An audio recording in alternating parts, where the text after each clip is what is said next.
भोंदूबाबा अशोक एकनाथ खरात याने पुणे, शिर्डी, नाशिकसह अन्य मोठ्या शहरांमध्ये कोट्यावधींची मालमत्ता खरेदी केल्याची माहिती तपासात समोर आली.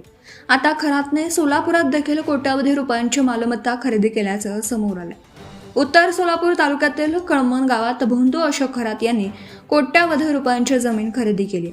कळमन गावातील गट क्रमांक 201 मधील 4.48 हेक्टर म्हणजे सुमारे 11 एकरांपेक्षा अधिक जमीन अशोक खरात यांच्या नावावर खरेदी करण्यात आली.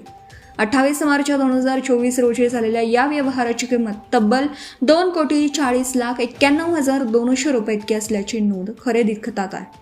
या व्यवहारात अशोक खरातची पत्नी कल्पना अशोक खरात हिला कुलमुख्तार म्हणून अधिकार देण्यात आलेला असल्याचंही खरेदी खतात नमूद आहे.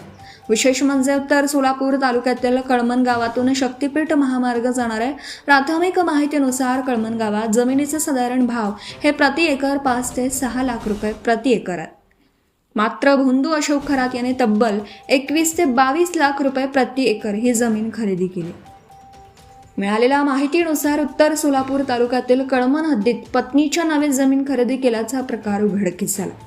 नियोजित शक्तीपीठ महामार्ग कळमन हद्दीतून जाणार असल्याची माहिती मिळाल्याने भोंदूबाबा अशोक खरात यांनी ही जमीन खरेदी केली असल्याची शक्यता आहे.